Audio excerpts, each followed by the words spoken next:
Di un viaggio fatto per sostenere l'autonomia degli yazidi di Shengal, massacrati nel 2014 dall'ISIS e adesso minacciati dalla Turchia che li bombarda su base praticamente quotidiana e lo Stato iracheno che cerca di riprendersi quel pezzo di territorio di fronte a persone che dopo essere state massacrate, rapite, vendute non vogliono più delegare la loro difesa a qualcun altro.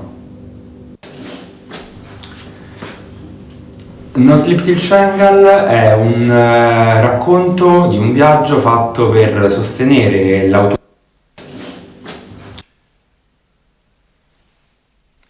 Bueno, egunon, hor agurra egin dizuena zero bera da. Zagutzen bai duzue komiki munduan, zero kalkare zan behar nun mundu maila utziko dut bakarrik Europa mailan, bestseller handinetakoa da. Eta oraingo honetan, No Sleep Till Shangal komikia karrikaratu berri du, Italian orain dela hilabete bat eskaz. Oraingo honetan ere, argitaletxeari esker, tita batean euskaratu ahal izan duguna, eta gainera oparitu digute italieraz ere argitaratu gabe dagoen istorio bat gehigarri bezala.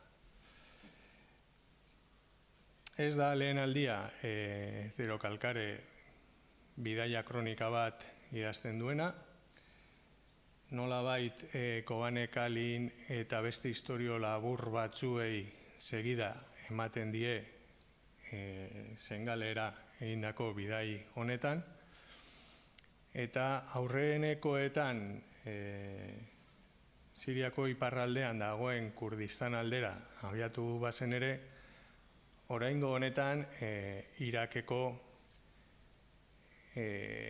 estatupean dagoen Kurdistanera egin du salto. Yezadiak ondo idatzi beharko dezute, begiratu gero estilo liburuan, betetzen duten tokia.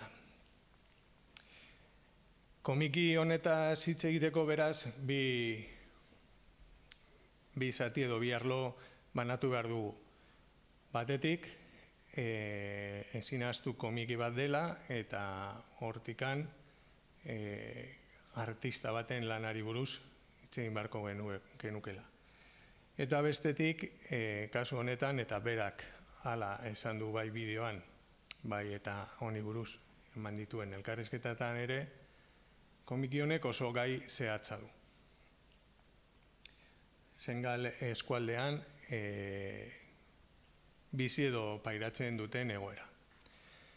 Bueno, heltzen badiogu komiki izaera horri, ezagutzen badezute zeroren estiloa, ez du bere estiloa aldatu oraingo honetan. Segitzen du, nahi bazute drama eta humorea tartekatzen, eta pixkat gertatzen zaio Victor Hugo Pasaian egon zenean, 3 egun eman zuela da ematen du urte terdi bizi zuela, honi berdin gertatzen zaio. 5 egun eman ditu Shengalek eta eskerra bakarrik 5 eman zituela, bestela esan bueltatuko. Orduan, horregatik drama eta humorea tartekatzen du bere pasadizo hau kontatzeko. Hala ere, behar badazuetako asko ezagutu Zerok serie animatuari esker, eta hor ere izar gonbidatua bere kontzientziaren armadiloa agertzen da. Liburu honetan armadiloa kameo labur bat egiten du. Azken batean, Zero eta armadiloa gauza bera dira. Eta historia hau ez dago kontatuta Zeroren esan dezagun barrutikan. Baizik eta Zerok ahotsa ematen dio kanpoan dagoen egoera bati. Orduan armadiloak ez du hor gauza asko esaterik. Topatuko du bidea bere zalantzak azaltzeko noski beste pertsonaje baten bidez.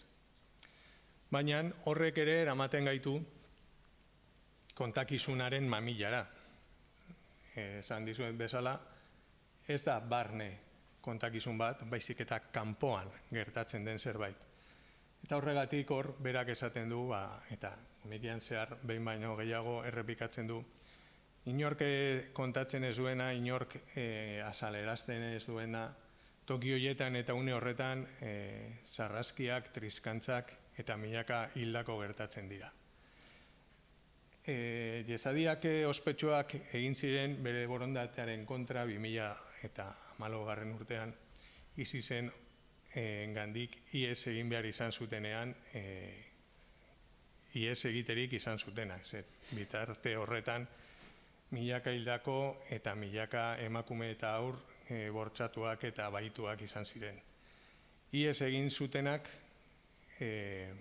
zeharo galduta zeuden heriotzaren zaimendian,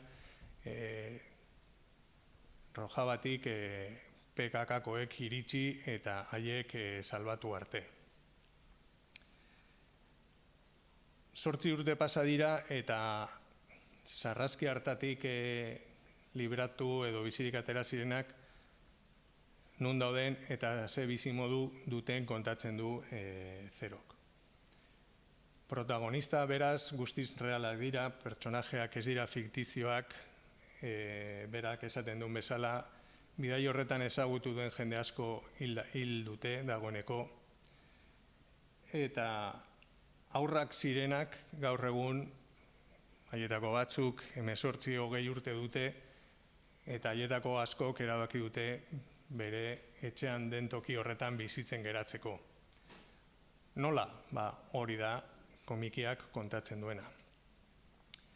Batetik, dakate Irak lurralde guztia jabetu nahian. Irak izan zen nolabait herri honek ISISen eskutan utzi zuena. Bestetik, Turkiaren etengabeko bombardaketak. Eren egun, 29 hildako sortarazi zituztenak Rojava eskualdean. Hango bizi baldintzetan,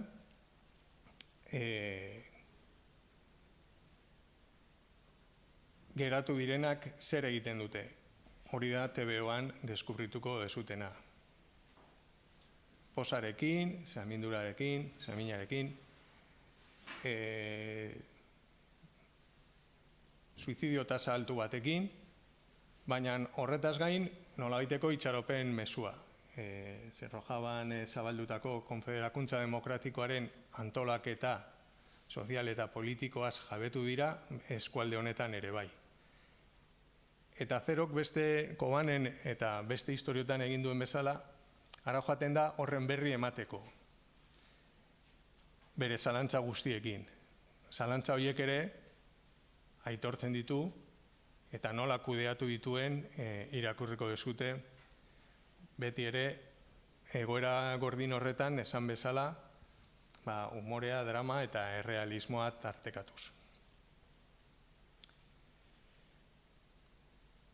Gauza gutxi dago esateko, berak ere komikia eta elkarrizketa askotan esaten du pixkat erridikuloa dela berak egiten duena, komikiak marrazten ditu edo marrazkitxoak egiten ditu.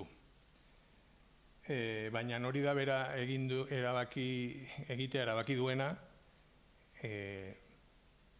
sinisten duelako edo ikasi duelako Europatik kanpo badaude bizitza antolatzeko modu onak eta merezi dutenak, eta bestetik beste aukera bat isilik egotea delako. Eta lehen esan dizuedan zer gertatzen da isilik gaudenean. Bera, konplejoa baldin baditu marrazkiak egitearren, zer esango duguk, egin dugun gauza bakarra izan dela, bere marrazkiak itzuli eta editatu. Gure kasuan, oraingo honetan ere itzultzailea Koldo Izagirre izan da, Pazientzia Infinituarekin, gurekiko izan duena, eta, liburua egiten eta lagundu dituzten guztiak eskertza alferrikan da, zerrenda luzea delako, baina bai, esan dizuan bezala, argitaletxekoek, argitaletxeak gurekin izan duen tratua, eskertu nahiko nuke. streamingean baldin badaude, grazie amiki, italiani. Eta, bueno, hau da guk esan behar dugun guztia inork zerbait galdetu nahi baldin badu, saiatuko gara erantzuten edo eskutatzen.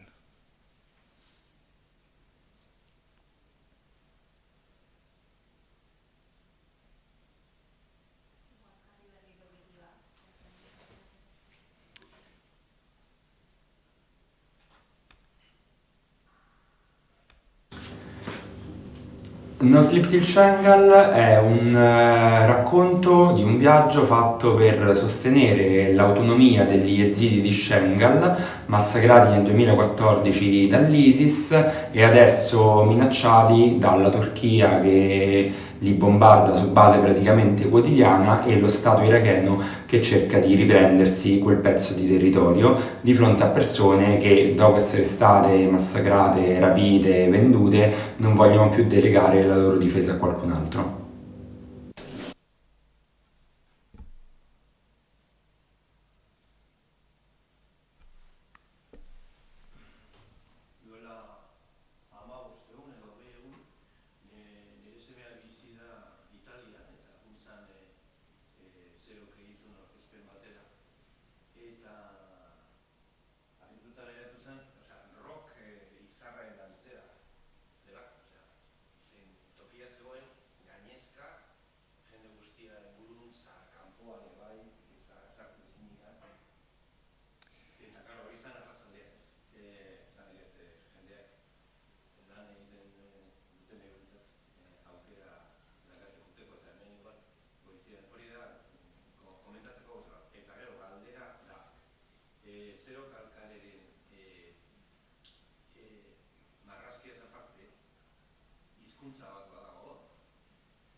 Bi gauza aipatu dituzu, bata Zeroren estatusa Italian liburu honetatik egin duten lehen edizioan 234.000 kopia. Hilabete honetan gehien saldu den objektu literarioa da Italian erraz. Eta lehengoan elkarrizketa batean irakurri nuen serie animatua egin eta gero orain ere aurrek ezagutzen dutela. Esaten zuen hori resignazio handiz. Hizkuntzarena hori ere oso barregarria da, batzutan euskaldunak ematen dute italiano hauek, berari esaten diote idazten duela bere auzoko hizkeran, eta lehengoan Kriston Barreak egin nuen zeberak esan zuen zailtasunak izan zituela pelikula bat ulertzeko toskano erara zegoelako. Dena den, ez da Koldok itzultzen duen lehen Zero Kalkareren liburua, nire ustez ekarpenin handiena ondamuinean egin zuen, ze liburu horretan argota ez ezik dago bere egoera pertsonalea oso minduta eta oso deskolokatua, eta hor bai zegoen hizkuntzarekiko izugarrizko zailtasuna. Eta hor bai nire ustez itzulpen eredugarria izan zen. Zaila ulertzeko, italieraz ere zaila da ulertzeko. Bai Kobanen eta bai Sengalen bere argota edo bere estiloa edo bere erromintxela, ze azken batean erromintxela da egiten dutena, baina italienetik errotuta asko zapalagoa da. Hitz jokoa daude, batzutan asmatzen da, bestetan ez, hori itzultzen, baina ez da inolaz ere itzulpen neutro bat zaituela eramaten. Oso ondo dago itzulita. Koldok egin du.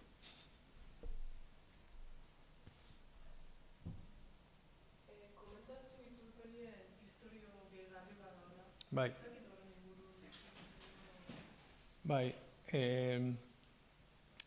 Komiki askotan nolabaiteko crossoverrak egiten ditu Zerok, eta askotan ere nolabait bere burua behartuta ikusten dut azalpena ematen. Ze kontzientea da, zan bezala, bere publikoa gero eta zabalagoa dela, baina horrek ez du esan nahi bere publikoa ezagutzen duena horretikan egin duena. Orduan askotan solilokio batzuk sortzen ditu hor, tipoa maitagarria bihurtzen dutena, baina zehaztasun guztiz esplikatzen du dena. Orduan, historio hau ere horrelako historio bat da.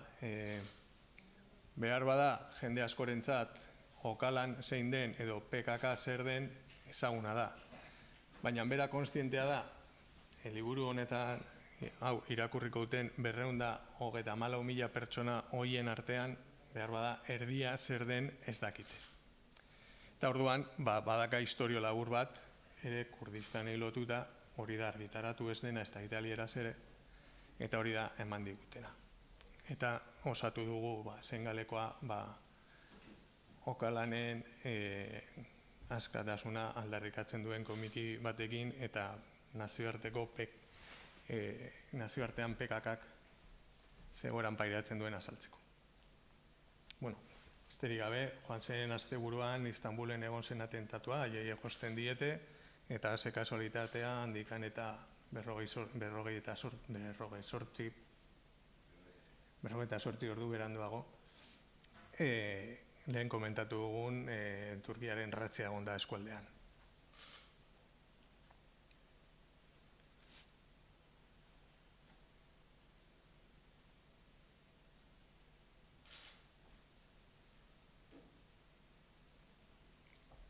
Besterik gabe, biziki eskertzen dizuegu botika honen dastaketara etorri izana, eta hurrengora arte.